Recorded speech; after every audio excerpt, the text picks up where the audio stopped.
lá atrás, quando a gente soube do caso das joias, há alguns meses, sabe-se que foram presentes da Arábia Saudita, não se sabe o porquê os chefes de Estado sauditas resolveram ser tão agradáveis, tão amigáveis, de dar tantos presentes tão valiosos para Jair Bolsonaro.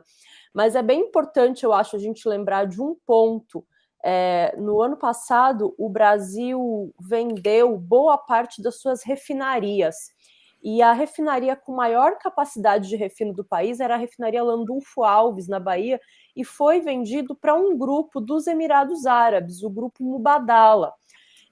Então, existe também essa linha de investigação de que essas joias poderiam ter sido recebidas pelo Bolsonaro como propina por vender o patrimônio público. Então seria um problema ainda maior, porque não é só vender presentes que deveriam ser da União, mas vender literalmente o patrimônio público, as refinarias brasileiras. E acerca dessa questão, Mariana, é interessante porque durante o governo Bolsonaro foi criado no Ministério da Economia uma secretaria chamada de Secretaria de Desestatização e Desinvestimento.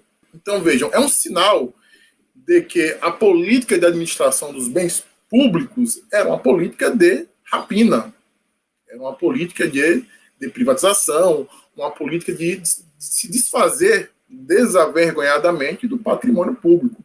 Então, a venda da Landulfo Alves, por um valor, inclusive, muito abaixo do seu valor de mercado, muito abaixo, ela é uma expressão obscena dessa política macro de rapina do patrimônio público, dos bens públicos, que se expressa nessa Secretaria de Desinvestimento e Desestatização e se expressa também na onda de privatizações dos satélites da Petrobras. No meu estado, Rio Grande do Norte, por exemplo, o Rio Grande do Norte ele era o segundo maior produtor de petróleo em terra do Brasil, perdia salvo engano, para o Rio de Janeiro.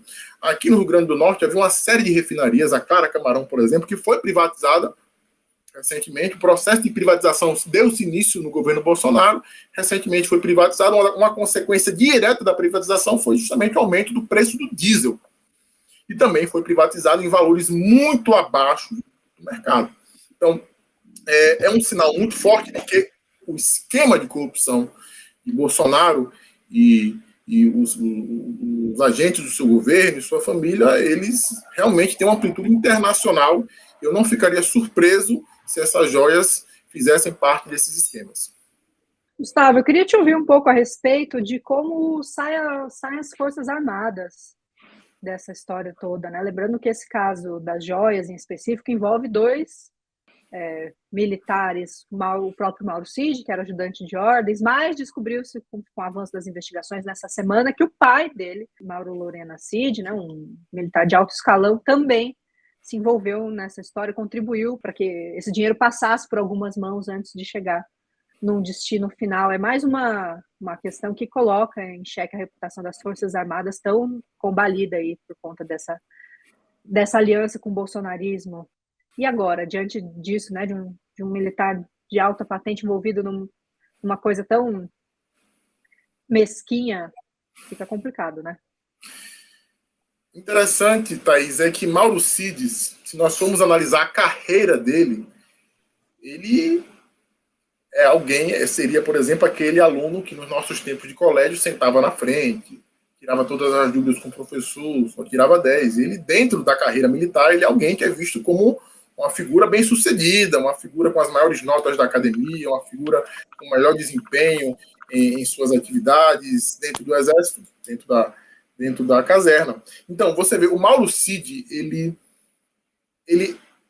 também é um exemplo obsceno de que há um mito da eficiência das Forças Armadas, que, bom, esse mito, obviamente, é um mito que sempre existiu, mas eu julgo que um dos favores que Bolsonaro fez ao Brasil foi acabar de vez com essa ideia, que eu não sei de onde vinha, de que as Forças Armadas são incorruptíveis, de que as Forças Armadas são eficientes, são eficazes, são pessoas imbuídas do espírito cívico e que executam suas tarefas dentro dos parâmetros da disciplina e hierarquia de forma exemplar e que deve servir de exemplo para toda a população. Bom, a gente vê que não é bem assim. Nós vemos integrantes de alta patente sujando as mãos por muito pouco, né? Por muito pouco. O Mauro Cid em si, ele é um cara que se colocou numa posição na posição mais caricata de capataz do bolsonarismo, ao ponto de administrar as pequenas, as minúcias microcriminais do cotidiano de Bolsonaro, desde a questão da vacina, passando por essa compra das joias, aparentemente todo o esquema de ilícitos privados de Bolsonaro, que tem uma dimensão pública, obviamente, ele passava para Mauro Cid, executava de forma muito caricata, tal qual aqueles personagens de desenho animado, tipo o Muttley, né, da Corrida Maluca, né, que está sempre ao lado do Dick Vigarista e faz o que ele quiser, independente de qualquer coisa, né? E outra coisa interessante, Thaís, é porque eu acho essa sua provocação muito pertinente e interessante, porque eu vi em alguns momentos, em alguns veículos, alguns analistas, trazendo o papel das Forças Armadas para conter o golpe de 8 de janeiro, quando não é bem assim. A incubadora do 8 de janeiro só foi possível em virtude da condescendência das Forças Armadas na manutenção e na organização dos acampamentos em Brasília, dos atentados que ocorreram por ocasião de novembro e dezembro. Então, as Forças Armadas tiveram um papel ativo na permanência daquelas pessoas naquele contexto. Você vê o ministro José Múcio, ele é um cara completamente alinhado a essa perspectiva, embora ele tenha sido trazido para ocupar o Ministério da Defesa, para trazer áreas novas às Forças Armadas. Nós tivemos a oportunidade de vê-lo em vários momentos, passando a mão na cabeça, relativizando, dizendo que tinha parentes naquela ocupação, dizendo que não eram necessariamente antidemocráticas. Então, essa incubadora dos atos de 8 de janeiro só foi possível em virtude de uma participação das Forças Armadas que envolve, inclusive, sua alta cúpula.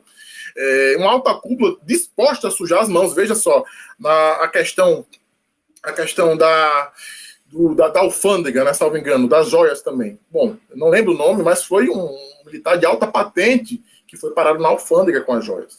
Não sei se o general Bento Albuquerque, não estou lembrado aqui o nome, mas foi um general de energia, Bento Albuquerque, foi ele mesmo. Bento Albuquerque, exatamente. Muita disposição de esconder um objeto de alto valor no momento que vai passar na alfândega no aeroporto, ao ponto de discutir com a gente para liberar aquele. Então, eles estão dispostos as piores baixezas para servir ao bolsonarismo, que mostra, assim, que o bolsonarismo, que nós não devemos menosprezar, e é uma força pública coesa ao ponto de fazer com que os próprios militares estejam dispostos a abrir mão dessa aura que foi construída durante muito tempo, de que eles são eficientes, de que eles sabem fazer as coisas direito. Então, a partir disso, nós podemos notar que nem as coisas erradas eles sabem fazer direito.